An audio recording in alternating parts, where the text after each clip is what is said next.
आणि त्या पुढीलही काही 3 वर्ष या महाविद्यालयाच्या प्रांगणामध्ये जे बागडले, खेळले, शिकले असे जे काही विद्यार्थी आहेत जे आपण सर्व आणि या सर्व विद्यार्थ्यांनी एकत्र येऊन एक स्नेहमेळावा घेण्यासाठीचं जे नियोजन केलं ते आज प्रत्यक्षात येत आहे. तुमच्या सर्वांच्या मनातल्या वेगवेगळ्या ज्या भावना आहेत त्या निश्चितपणानं मीही विद्यार्थी दशेतूनच आज या दशेत आलेलो आहे आणि आजच्या विद्यार्थ्यांमध्ये राहत असताना माझी विद्यार्थ्यांशीही कनेक्टिव्हिटी जास्तीत जास्त ठेवण्याचा प्रयत्न करतो आहे. परंतु तरीसुद्धा 28 वर्षानंतर ज्यावेळी आपण त्या प्रांगणामध्ये परत जातो आणि एकत्र येतो त्यावेळी निश्चितपणानं त्या 28 वर्षापूर्वीच्या वेगवेगळ्या प्रकारच्या आठवणी, वेगवेगळ्या प्रकारचे अनुभव हे तुमच्या मनामध्ये जागे झालेले असतील, दाटून आलेले असतील. त्यावेळेचं महाविद्यालय, त्यावेळेचं शिक्षक, त्यावेळेची शिक्षण व्यवस्था आणि आजचं बदललेलं स्वरूप या दोन्हीची तुलना पण आपण निश्चितपणानं करत असतात. मला एका कवितेची पोळ नेहमी अशा वेळी आठवत असते की असं म्हटलं जातं की ज्यावेळी एखादी बॅच बाहेर पडत असते, 10वी असेल किंवा 12वी असेल आणि मग कुठला तरी एखादा विद्यार्थी मनोगत व्यक्त करताना त्या कवितेची या ठिकाणी उच्चार करत असतो की 2 मोटक्यांची होते सागराचं भेट, एक लाट थोडी पुन्हा नाही गाठ भेट. म्हणजे अशा पद्धतीनं तो त्यावेळेसच निरोप अशा पद्धतीने घेत असतो की आपण सगळे एका वर्गात आलो, एका वर्गात शिकलो आणि आता आपली ताटातूट होणार आहे आणि पुन्हा काही आपली भेट होणारच नाही. परंतु तसं नाही. या शिक्षण प्रक्रियेमध्ये म्हणजे मी नेहमी असं म्हणत असतो की 5 पिलर्स जे आहेत की ज्याच्यावर शिक्षण व्यवस्था चाललेली आहे. कुठलीही शाळा असो, विद्यालय असो, महाविद्यालय असो, इन्स्टिट्यूट असो, त्याचे 5 मेन पिलर्स असतात आणि त्यातला मधला पिलर म्हणजे हा माझी विद्यार्थी असतो. तो खरं तर माझी नसतोच. तो फक्त एक डिग्री किंवा पदविका घेऊन बाहेर पडलेला जरी असला तरी पुढच्या तळायात काळामध्ये तो या महाविद्यालयाचा एक महत्त्वाचा घटक किंवा पिलर म्हणून भूमिका बजावत असतो. आणि मग त्या 5 पिलर्समध्ये आज शिकणारा विद्यार्थी आणि त्याला शिकवणारा शिक्षक, त्या दोघांच्या मध्ये असलेला त्याचा पालक, तो शिकत असलेली शाळा, विद्यालय किंवा इन्स्टिट्यूट आणि तिथून मागे पडलेले, बाहेर पडलेले जे काही विद्यार्थी असतात ते सर्व माझे विद्यार्थी. आणि म्हणून हे 5 पिलर्स जे असतात त्यातला मध्यवर्ती पिलर म्हणजे माझी विद्यार्थी असतो. या कर्मवीर भाऊराव पाटलांच्या विचारावर अत्यंत गाढ अशी श्रद्धा घेऊन मी स्वतः सुद्धा या रयतमध्ये प्रवेश केला. मी तुमच्यासारखाच एक रयतचाच माझे विद्यार्थी आहे, रयतचाच विद्यार्थी आहे आणि पुन्हा रयतमध्येच मला सेवा करण्याची संधी मिळाली हे मी माझं खरं तर भाग्य समजतो. आणि त्यामुळं कर्मवीर भाऊराव पाटलांचे विचार आणि त्याच्यावर असलेली श्रद्धा यामुळं ते विचार जिवंत ठेवण्यासाठी आणि त्या विचारानं काम करण्याची जी प्रेरणा आहे त्या पद्धतीनं मग मी त्या ठिकाणी काम करत असताना या महाविद्यालयामध्ये 1 जानेवारी 2022ला मी रुजू झालो. आणि रुजू झाल्याच्या पहिल्या दुसऱ्या आठवड्यातच पहिला प्रोजेक्ट मी या ठिकाणी लॉन्च कोणता केलेला असेल तर या महाविद्यालयातून बाहेर पडलेल्या सर्व माझी विद्यार्थ्यांशी संवाद साधण्याचा. म्हणजे अडसूळ सरांनी या ठिकाणी नुकताच असा उल्लेख केला की त्यांना आलेला एक वाईट अनुभव आणि त्यामुळे थोडंसं महाविद्यालयाविषयी त्यांच्या मनात निर्माण झालेलं किल्बिष. हे असं होत असतं. म्हणजे जगातली कुठलीही संस्था, कुठलीही इन्स्टिट्यूट, कुठलंही विद्यालय किंवा महाविद्यालय कधीच वाईट नसतं. कदाचित माणसं वाईट असतात पण इन्स्टिट्यूट कधीच वाईट नसते. की ज्या विचारांवर उभी राहिलेली असते ते विचार फार पक्के असतात. तसंच रयत शिक्षण संस्थेचं कर्मवीर भाऊराव पाटलांनी ज्या विचार आणि तत्वज्ञानावर ही संस्था उभी केलेली आहे ते विचार आणि ते तत्वज्ञान आणि उभी राहिलेली संस्था आणि त्या संस्थेचं अस्तित्व हे अत्यंत पवित्र असं आहे. मग काही माणसं येतात जातात कारण माणसं वाईट असतात. कधी कधी त्या माणसांमुळे काही धक्के बसत असतात आणि संस्थेतही हे सगळं गेली 106 वर्षे हे चाललेलं आहे. म्हणजे या संस्थेशी माझा असलेला संबंध हा तुमच्यासारखाच 1989 सालापासूनचा. त्याच्यामुळं अशा पद्धतीचे काही धक्के जे आहेत हे धक्के संस्थेमध्ये वेगवेगळ्या वेळी वेगवेगळ्या पद्धतीनं बसलेले आहे, पण मूळ साचा मूळ ढाचा जो आहे त्याला कोणीही धक्का लावू शकत नाही, अशी ही रयत शिक्षण संस्था आहे. आणि या कर्मवीरांच्या तंत्रज्ञानाची मुहूर्तमेढ उत्तर महाराष्ट्रामध्ये म्हणजे उत्तर विभागामध्ये होतो. महाराष्ट्र आणि उत्तर महाराष्ट्र उत्तर विभाग की ज्याची सुरुवात ही खरं तर कर्जत पासून होती आणि त्याची अखेर ही मोखाडा म्हणजे ठाणे जिल्ह्यातलं मोखाडा जे आहे तिथं त्याची अखेर होती. आणि मग या उत्तर विभागामध्ये कवेत घेतले गेलेले जे काही अहिल्यानगर आहे, नाशिक आहे, बीड आहे आणि ठाण्याचा काही भाग, असे 4 जिल्हे या उत्तर विभागानं कवेत घेतलेले आहेत. आणि या उत्तर विभागामध्ये रयतची मुहूर्तमेढ झाली ती आपल्या कर्जतच्या मातीपासून झालेली आहे. इथून पहिलं रोपटं जे आहे ते कर्मवीर रावराव पाटलांच्या एका भाषणानं प्रेरित होऊन दादा पाटलांनी त्यांच्या समवेत आयुष्यभर काम करायचं ठरवलं. आणि मग स्वातंत्र्य मिळाल्यानंतरच्याच अवघ्या 2 वर्षांना या मातीमध्ये पहिलं विद्यालय जे स्थापन झालं ते 1949 साली. आणि इथून सुरू झालेला प्रवास जो आहे तो प्रवास मग वाढत वाढत वाढत पसरत पसरत पसरत अगदी मोखाड्यापर्यंत गेलेला आहे. आज 250च्या आसपास शाळा, विद्यालय, महाविद्यालय, आश्रम शाळा अशा विविध प्रकारच्या शिक्षणातल्या वेगवेगळ्या विद्यालय महाविद्यालयानं हा उत्तर विभाग नटलेला आहे. त्याची सुरुवात आपल्या मातीपासून झाली आणि अशा मातीतले तुम्ही आहात, त्या दृष्टीने तुम्ही फार भाग्यवान आहात. म्हणजे एकीकडे आपण कर्जतच्या मातीला धाकटी पंढरी असं म्हणतो संत सद्गुरू गोदड महाराजांच्या पवित्र स्पर्शामुळे, तशीच रयतेच्या इतिहासातली धाकटी पंढरी जर कुठली असेल तर ती कर्जत आहे.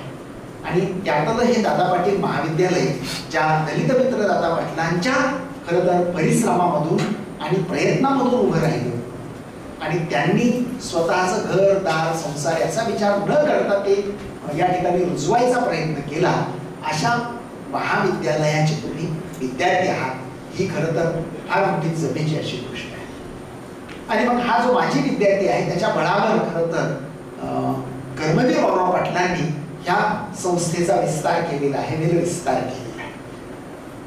त्यांना कुठल्या तत्वज्ञानानं किंवा शिक्षण तज्ज्ञानं ही शिकवलं नाही किंवा सांगितलं नाही की माझी विद्यार्थी फार महत्वाचा असतो किंवा काय.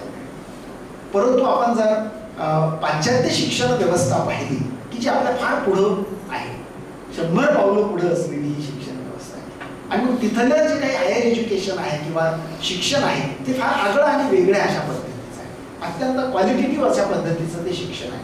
आणि म्हणून त्या देशातला जो काही ग्रोथ आहे ती ग्रोथ जी आहे ती खूप उच्च दर्जाची राहिलेली आहे. ती केवळ आणि केवळ शिक्षणावर सर्वात अधिक लक्ष केंद्रित केलेलं असतं. आणि मग हार्वर्ड युनिव्हर्सिटी सारखी युनिव्हर्सिटी असेल, कोलंबिया युनिव्हर्सिटी सारखी युनिव्हर्सिटी असेल की सेल्फ अशा पद्धतीने उभ्या राहिलेल्या ह्या युनिव्हर्सिटीज आहेत. मधल्या काळात मुद्दाम थोडंसं विस्तारानं आणि बाजूला जाऊन का बोलतोय, तुमचं या बाबतीतलं महत्व काय, तुम्ही किती महत्वाचा स्तंभ आहे. आणि मग मधल्या काळामध्ये ज्यावेळी या युनिव्हर्सिटीजवर ट्रम्पची वक्रदृष्टी गेली की माझ्या म्हणण्याप्रमाणे आणि माझ्या विचाराप्रमाणे तुम्ही जर काम करणार नसाल तर तुमचे सगळे सपोर्ट्स मी काढून घेणार आहे, सगळे सपोर्ट्स काढून घेणार आहे. आणि त्या पद्धतीने त्यांना अडचणीत आणण्याचं काम त्यांनी केलं.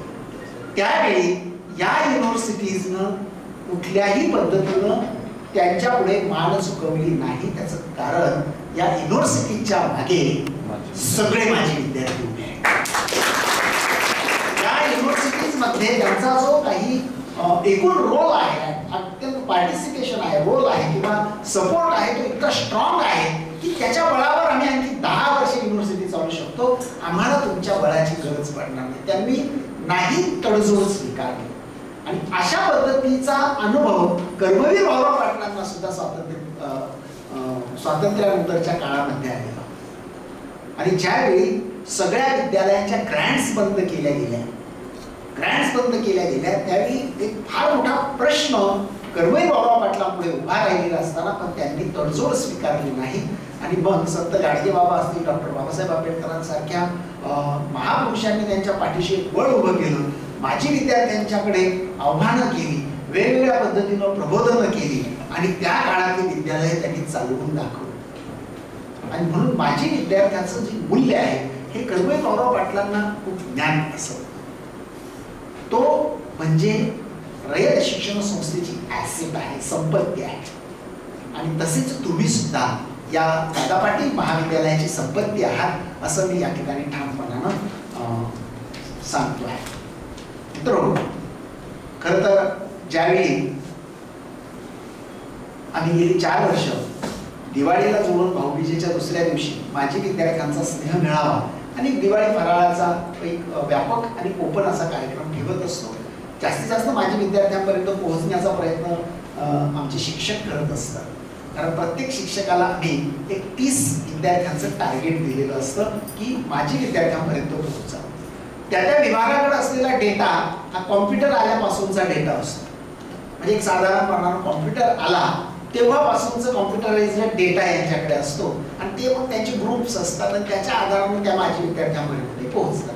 त्यामुळं होतंय काय, 20, 22, 25 वर्षापूर्वीचे जे विद्यार्थी आहेत या महाविद्यालयाला 61 वर्षांची परंपरा आहे.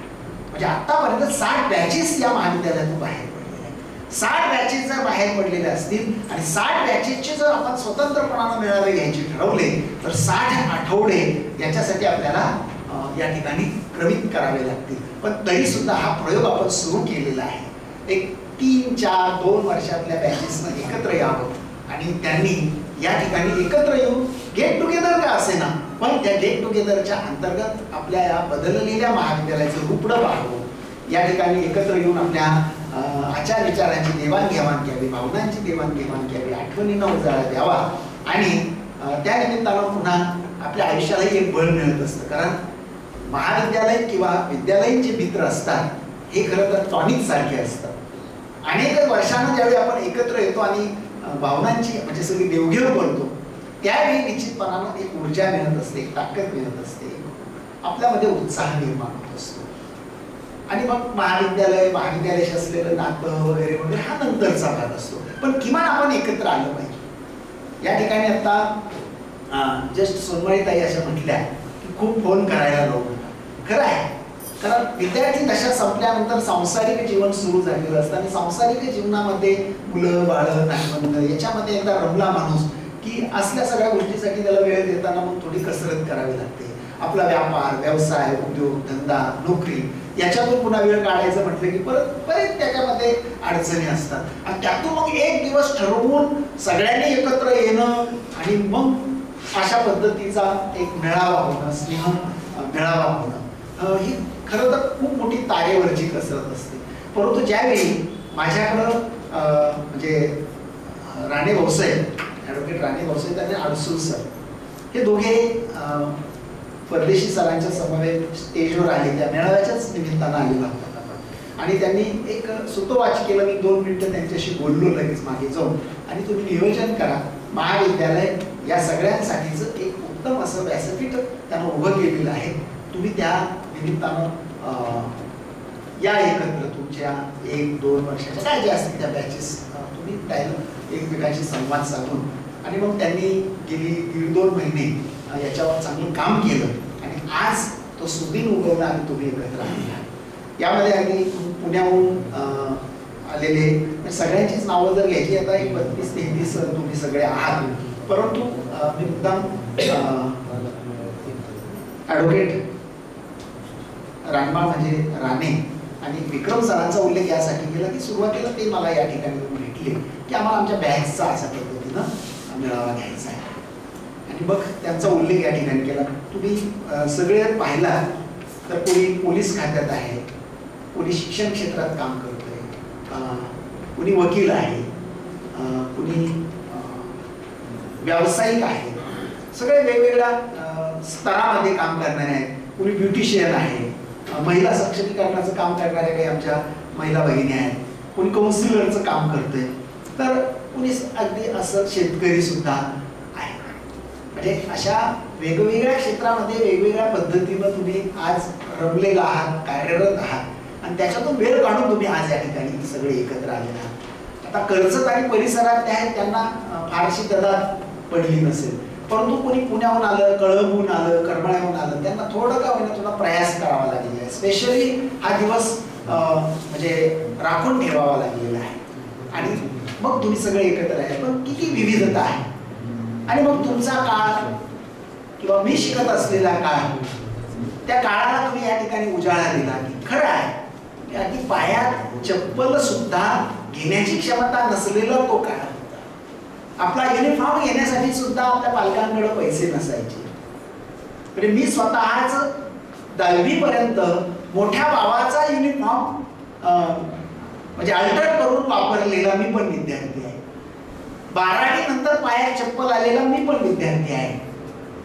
म्हणजे 86 ते 88च्या काळातला त्या तुमच्यासारखा. म्हणजे आपला तो काळच अत्यंत प्रतिकूलतेचा होता. कुणीही आपल्यापैकी सोन्याचा चमचा तोंडात घेऊन जन्माला आलेला. आज आपली मुलं जी आहेत ती थोडीशी जरा भाग्यवान आहेत की त्यांना आपण कुठलीही गोष्ट कमी पडू देत नाही, सगळं पुरवतो आहोत. परंतु आपण सगळ्यांनी प्रतिकूलतेवर मात करून शिक्षण घेतलेलं आहे. आणि रयतेचं कुठलंही विद्यालय घ्या, कुठलंही महाविद्यालय, आज सुद्धा मी पाहतो या महाविद्यालयात शिकणारे 85% विद्यार्थी 85% विद्यार्थी हे अत्यंत म्हणजे अत्यंत हलाखीच्या परिस्थितीतून शिकणारे आहेत. आणि 15% विद्यार्थी जरा बऱ्यापैकी परिस्थितीतून शिकणारे विद्यार्थी आहेत. माझा विद्यार्थ्यांशी थेट डायलॉग असतो.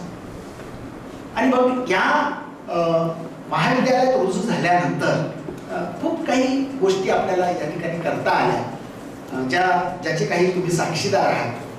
विशेषतः राणे वकील साहेबांचा आमचा खूप वेगवेगळ्या वेळी संबंध येत असतो किंवा भेट होत असते काहीतरी निमित्तानं. तुम्ही कर्णोपकरणी ऐकत असतात. मला अडसूळ सरांविषयी यावेळी कळलं की राष्ट्रीय आदर्श शिक्षक पुरस्कार विजेते शिक्षक या महाविद्यालयाचे माझे विद्यार्थी की जे आपल्यापासून अगदी जवळच्या विद्यालयात कार्यरत आहेत. आणि थिंक टँक मध्ये काम करणारं हे व्यक्तिमत्व आहे. खरं तर त्यांच्या ज्ञानाचा, अनुभवाचा आजच्या विद्यार्थ्यांना आपल्याला उपयोग करून घेतला पाहिजे. आणि हेच तर बांधिलकीचं एक नातं असतं. माझी विद्यार्थ्यांकडनं अपेक्षा तरी काय असतं, फार मोठ्या अपेक्षा नसतं.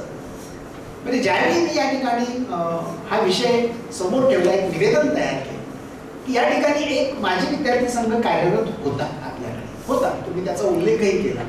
परंतु म्हटलं थोडंसं आपण ओपन स्टेज या ठिकाणी उपलब्ध करावं म्हणून त्या काळात एक निवेदन तयार करून वेगवेगळ्या सोशल मीडियाच्या माध्यमातून, वेगवेगळ्या ग्रुपच्या माध्यमातून, माझी विद्यार्थ्यांच्या ग्रुपच्या माध्यमातून सगळीकडे प्रसारित करण्याचा प्रयत्न केला.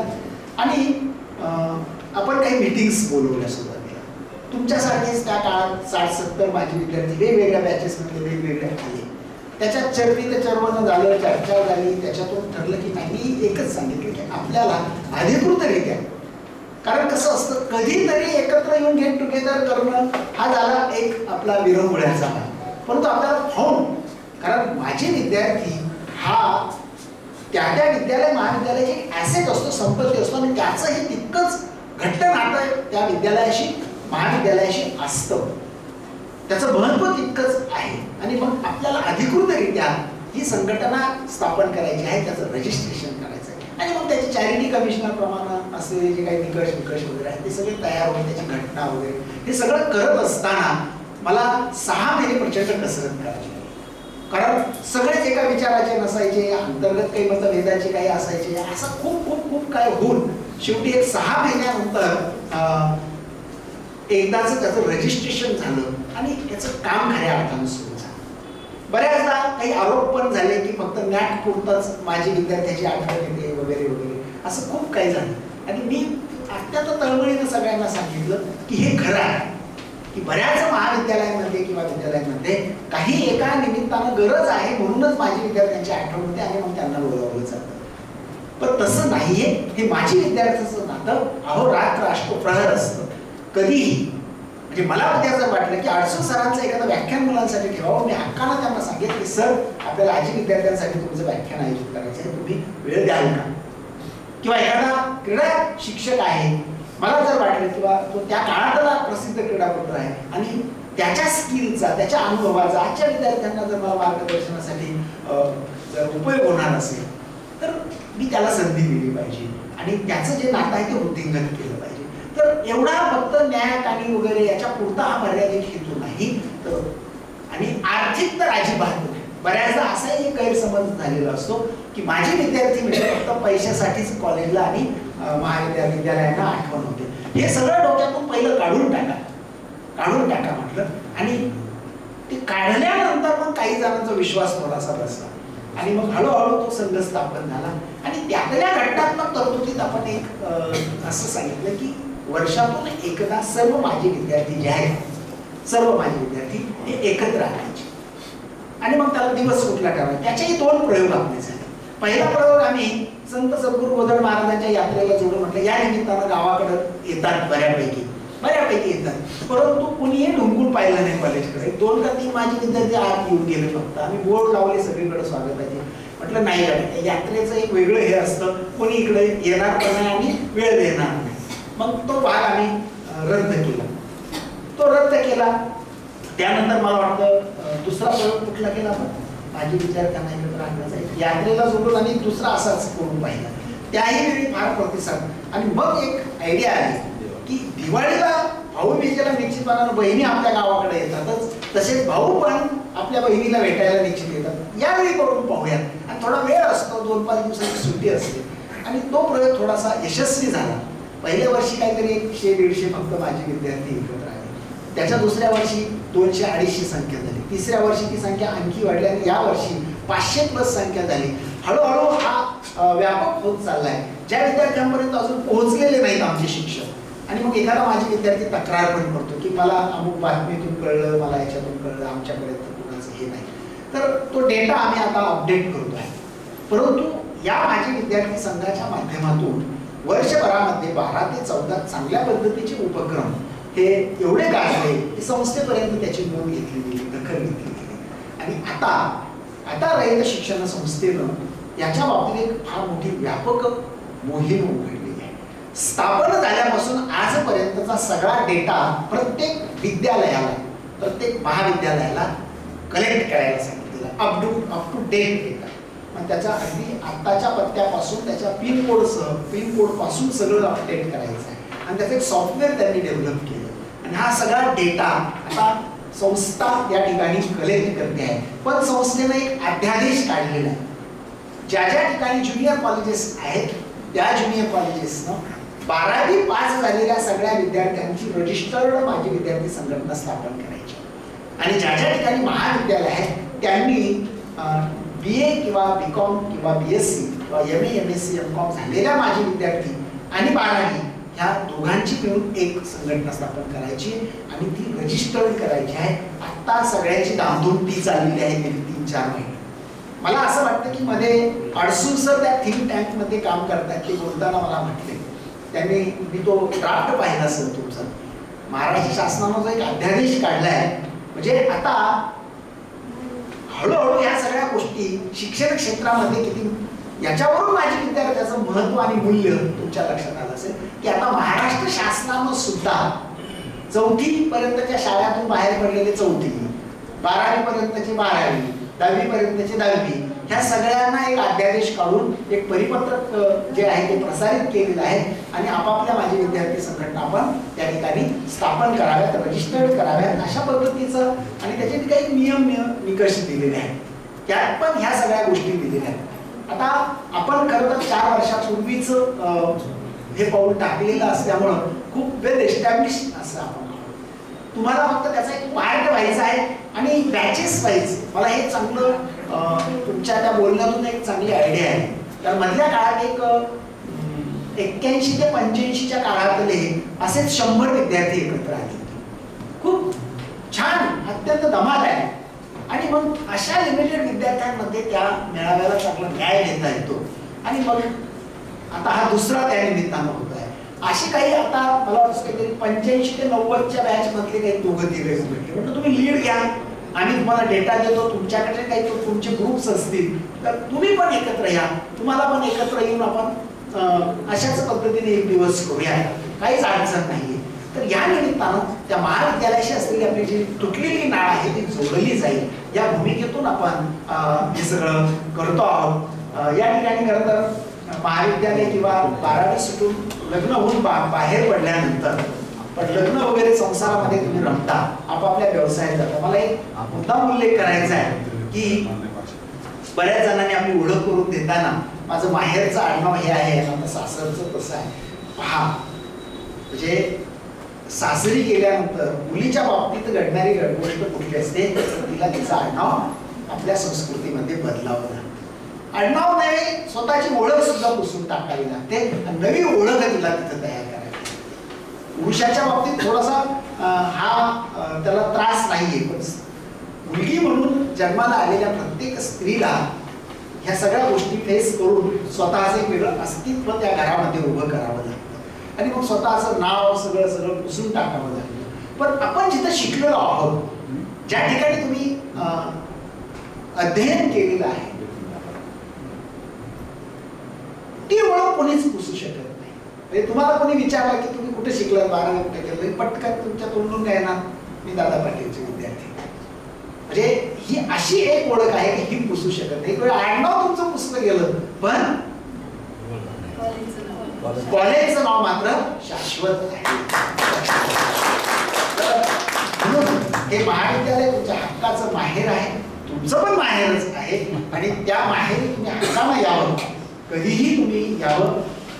या ठिकाणी तुमचा काय रोल असेल वगैरे वगैरे हे काय मी जास्त या ठिकाणी सांगणार. म्हणजे तुम्ही तुमचं ठरवायचं आहे कोणी काय रोल करायचा आहे. जसं की आडसू सरांचं एक सुतोवाच केलं किंवा राणे भाऊसाहेबांना मला वाटलं किंवा एखादं सेशन मी त्यांचं ठेवावं लॉच्या अनुषंगानं मुलांना काही म्हणजे सेक्शुअल हॅरॅसमेंटच्या वगैरे याच्या अनुषंगानं काही मुलांच्या मुलींच्या समोर उद्बोधनात्मक किंवा सायबर सिक्युरिटीच्या संदर्भात. तर ती योगदानच आहे. पैसा हेच सगळं नसतं, हे पण योगदान आहे. किंवा आता ब्युटिशियन आपल्या ताई आहे, त्या गावाकडे आल्या, समजा 2 दिवस आले आपल्याकडे. आपण खरं तर सर केंद्र सरकारनं स्किल इन्हान्समेंट प्रोग्राम च्या संदर्भात नवीन एज्युकेशन पॉलिसीमध्ये त्याला सेंटरला आणलेलं आहे. कारण नोकरीचे प्रचंड प्रश्न असल्यामुळे रोजगारावर रयत शिक्षण संस्था ही फार दूरदृष्टीची शिक्षण संस्था आहे. खरं तर रयत शिक्षण संस्थेमध्ये 20 वर्षापासून हा प्रोग्राम राबवला जातो. या महाविद्यालयात मी आल्यानंतर माझ्या लक्षात आलं की इथं फारसं त्याला अजून म्हणजे वजन प्राप्त झालेलं नाही. कोणी त्याच्याकडे फारसं लक्ष देत नाही गांभीर्यानं. शिक्षकांशी मी बोललो, सगळं काय प्रकार आहे हा. ते म्हणजे नाही, विद्यार्थी अमुकसाई आहेत, त्याला जी काही एक छोटीशी फी जागा द्यावी लागते ती देण्याची पण त्यांची हे नाही वगैरे वगैरे. म्हटलं नाही, असं नसतं. मुलांना तुम्ही याचं मूल्य पटवल्याशिवाय हे होणार नाही. आणि मग पहिला म्हणजे जसं माझी विद्यार्थ्यांचा एक आपण संच तयार करायचं पहिलं टार्गेट ठेवलं.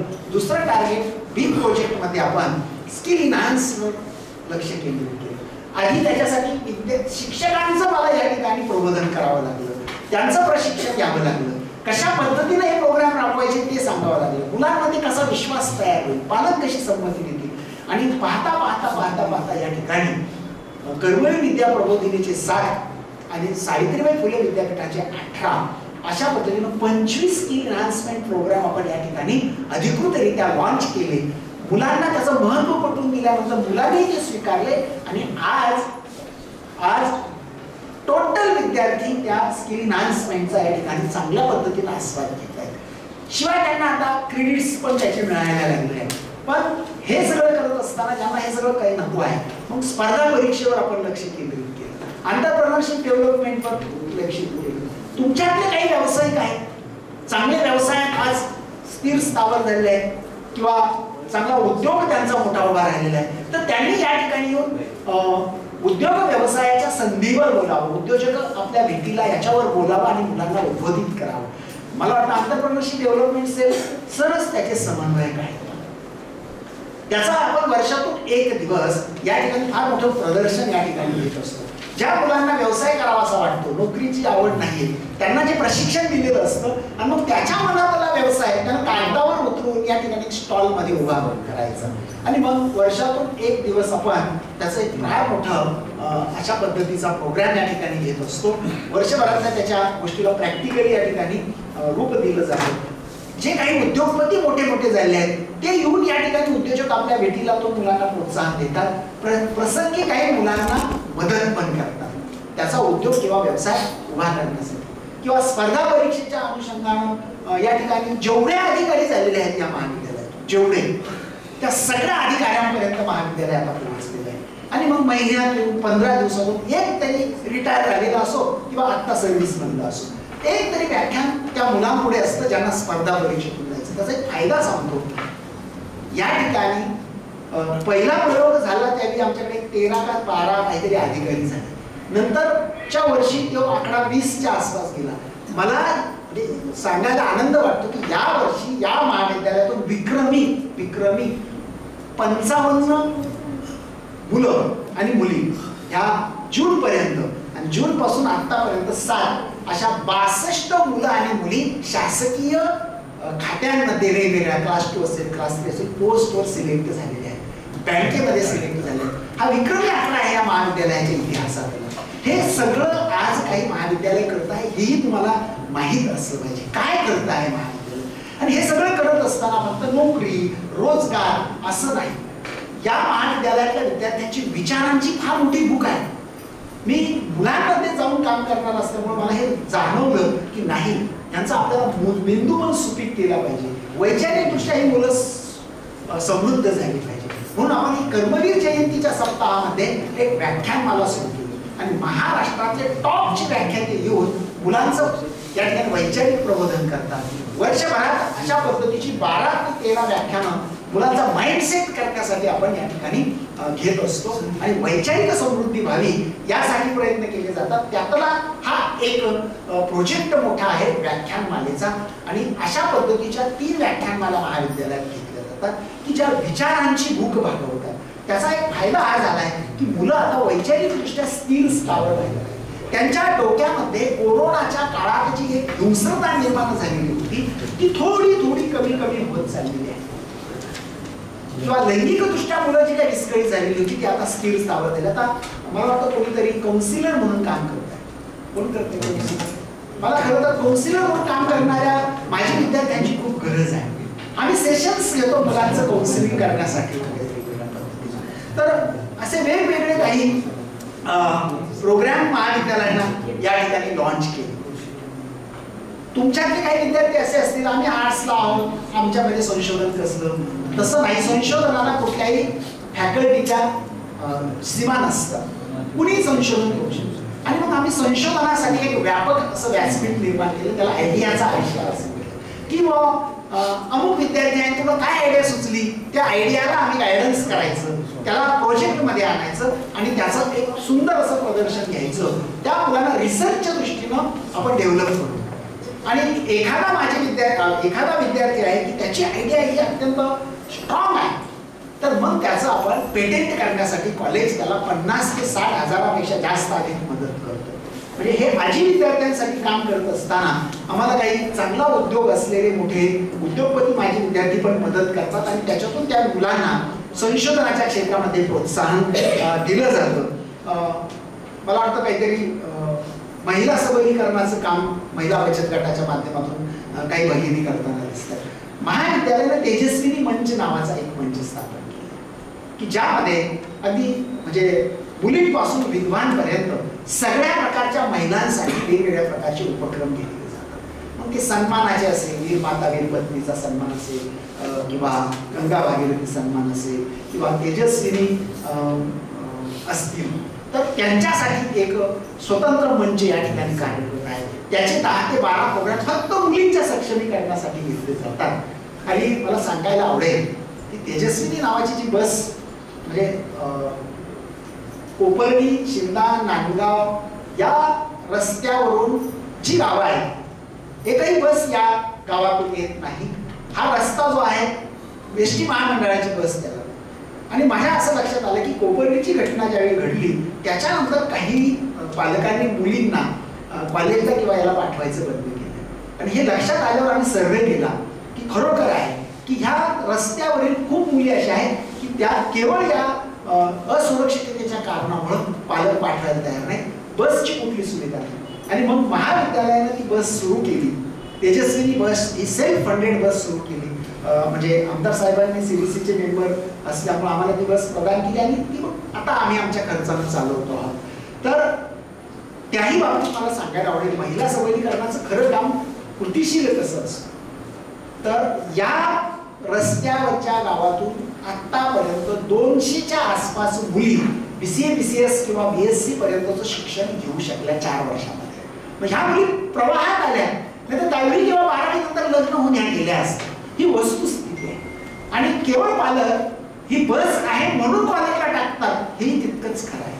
कारण मुलींच्या सुरक्षिततेचा फार मोठा प्रश्न बाहेरच्या समाजात निर्माण झाला आहे. म्हणून महिला सबलीकरणावर फार मोठं काम महाविद्यालयाच्या माध्यमातून केलं जातं. त्यात खूप माझी विद्यार्थी किंवा विद्यार्थी सुद्धा सपोर्ट करत असतात.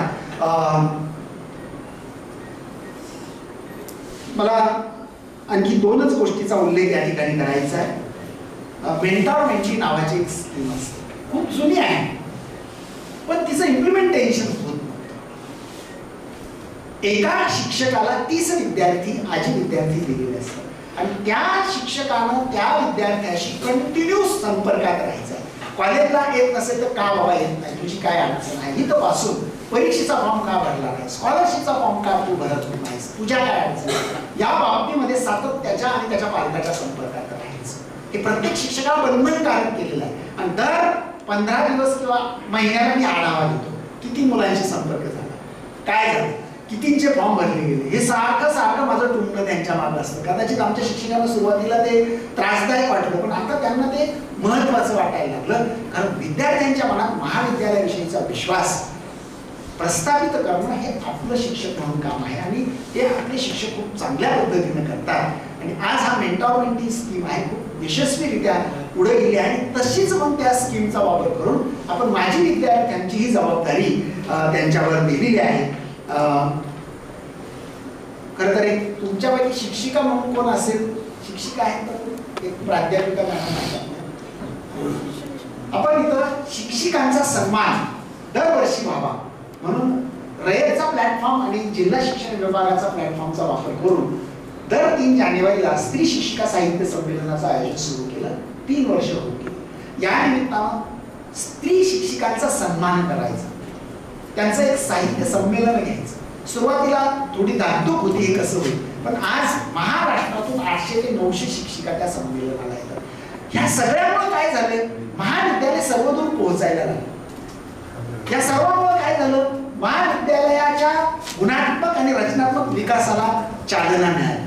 आणि या सगळ्याचा फायदा हा झाला की महाविद्यालयाचा जो सगळ्या याच्यामध्ये म्हणजे भारतातच नावलौकिक वाढायला मदत झाली आणि पर्यायाने आपल्या एकूण रँकिंगमध्ये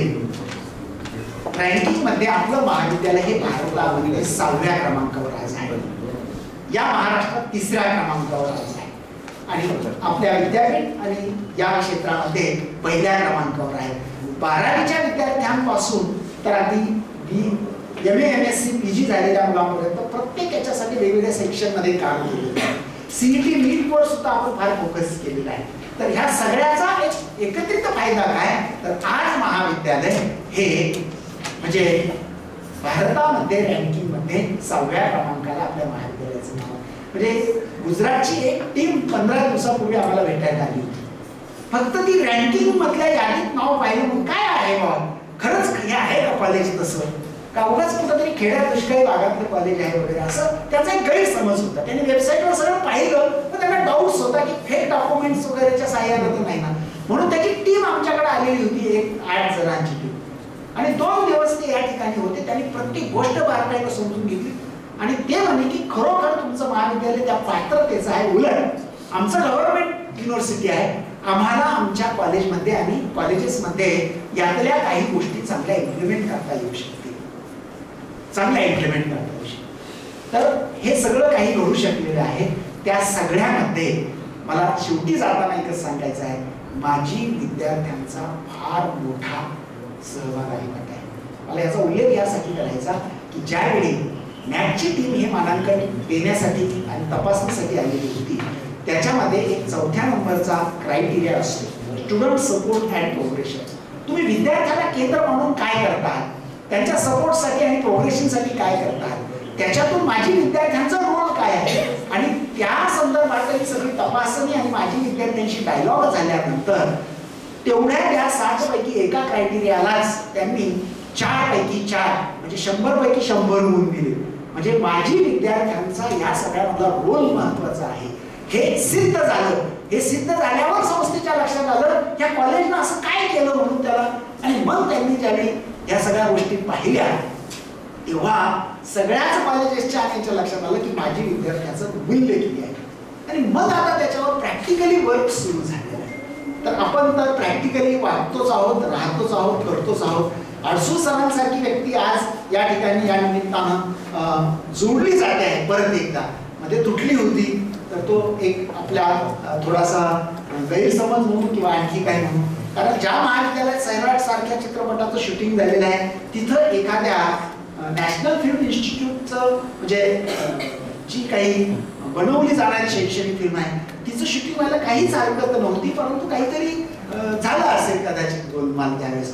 असो, मी स्वतः कलेचा म्हणजे भोक्ता असल्यामुळं आणि कलेचा रसिक असल्यामुळं त्या बाबतीत कला, साहित्य, संस्कृती, मग चित्रपट, सोशल मीडिया याच्या बाबतीत कॉलेज फार ॲग्रेसिव्हली सध्या काम करत आहे, खूप ॲग्रेसिव्हली.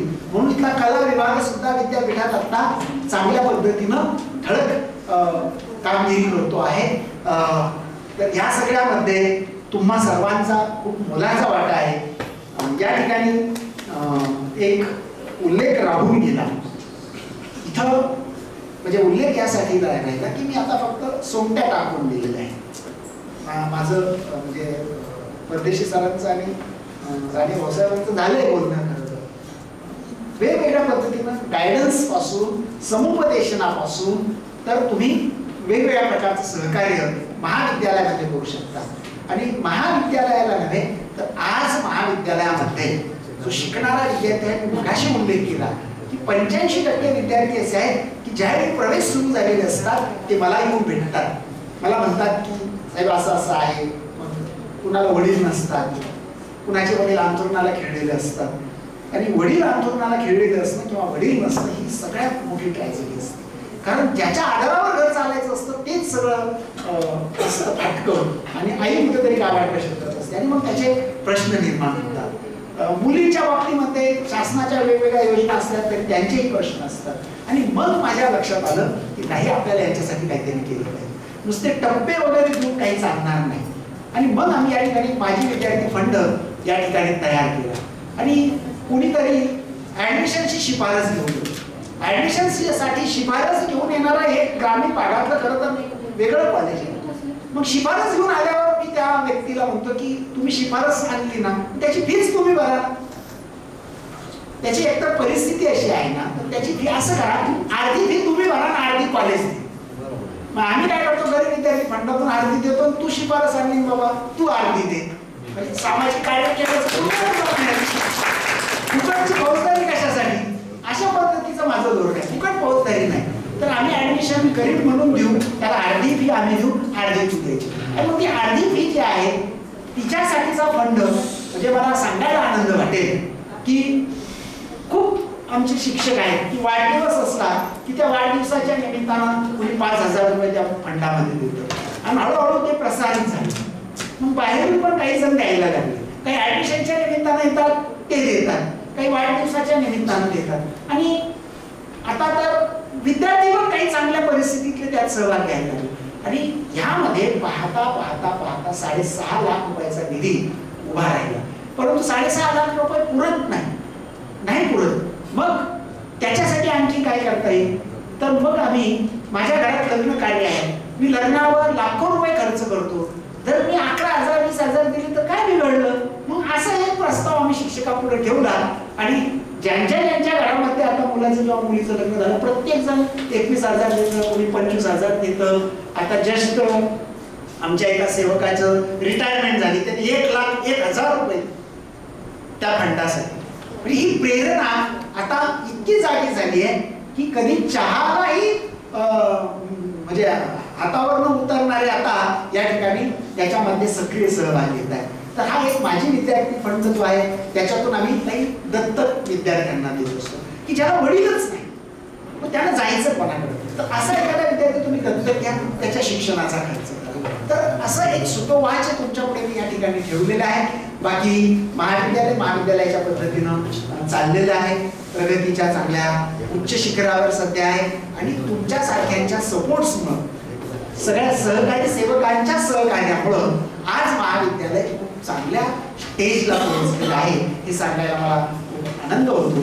शेवटी जाता जाता मला विद्या करंदीकरांच्या ज्या कवितेच्या पुढे आठवल्या त्याचा उच्चार करतो आणि या ठिकाणी थांबतो. विद्या करंदीकर त्यांच्या कवितेतून असं म्हणतात की ह्या निसर्गानं आपल्याला खूप काही शिकवलेलं आहे. त्यातलाच एक धर्म म्हणजे तो दातृत्वाचा धर्म आम्हाला शिकवलेला आहे. म्हणजे आम्ही निसर्गाकडून खूप काही घेत असतो. ऊन वारा पाऊस सगळं घेत असतो. फुलं फळं लाकूड सगळं घेत असतो. परंतु हे घेत असताना आपण त्याच्याकडनं एक दातृत्वाचा गुणधर्मही घेत असतो आणि मग देणाऱ्याने देत जावे, घेणाऱ्याने देत राहावे.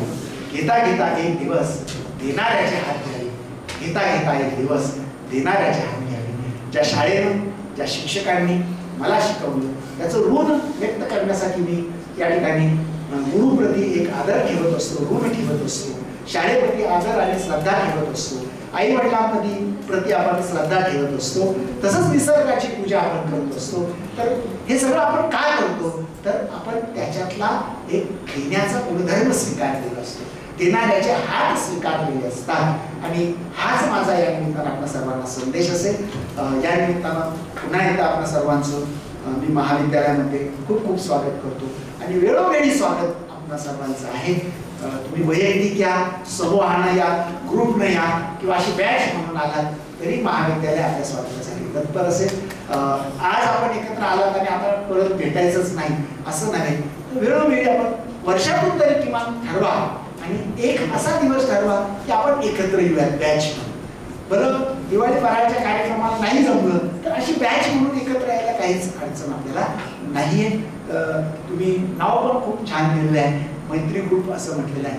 तर तुम्ही तुमच्या टॅगलाईनचा आपण महाविद्यालयासाठी निश्चितपणानं चांगला उपयोग करून घेऊ आणि तुमची आणि महाविद्यालयाशी जी काही तुटलेली नाळ आहे ती घट्ट करण्याचा प्रयत्न करू. पुन्हा एकदा आपल्या सर्वांना एक दिलगिरी व्यक्त करून मी थांबतोय. मी खरं तर काल नगरला गेलेलो होतो. सांगायला एक आनंदाची बातमी म्हणजे माझ्या कन्येचं पण लग्न जमलेलं आहे आणि त्याच्या तयारीत मी खरं होतो.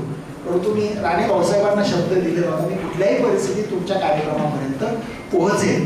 कार्यक्रम झाल्यानंतर भलं मी परत नगरला जाईल पुढच्या तयारीला, पण मी कार्यक्रमाला पोहोचेल कारण माझी विद्यार्थी हा माझा वीक पॉईंट आहे. आणि आमच्या शिक्षकांना माहीत आहे की प्राचार्य कोणत्याही कोपऱ्यात असले तरी याला येणार नाही हे त्यांना माहीत होतं. तर त्याचं आगाऊ निमंत्रण पण मी तुम्हाला आता घेऊन ठेवतो. 26 फेब्रुवारीला नंदनवन लॉन या ठिकाणी माझ्या कन्येचा विवाह आहे.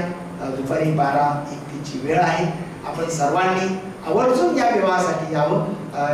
आपणास अधिकृतरित्या ग्रुपवर वैयक्तिक माझ्याकडे जर तसे संपर्क असतील मी पाठवेलच निमंत्रण. हे माझं आगाऊ निमंत्रण आपणास आहे आणि त्यानिमित्तानं तुमच्या लक्षात येईल की घरातलं लग्न असो, मुलांचं शिक्षण असो किंवा बाहेर कुठं असो, पण माझ्या जळीस तळी काष्टी पाशाने राष्ट्रोप्रहर माझ्या डोक्यात फक्त महाविद्यालय आणि महाविद्यालयाचा विद्यार्थीच असतो. तिथं पण तुम्हाला याचं प्रत्यंतर निश्चित येईल. कारण नुसतं बोलणं आणि कृती करणं याच्यात खूप मोठा अंतर असतं. म्हणून मी या ठिकाणी आपण त्या लग्नात निश्चित येऊन त्याचं साक्षीदार व्हावं आणि शुभेच्छा द्याव्यात. धन्यवाद. जय हिंद.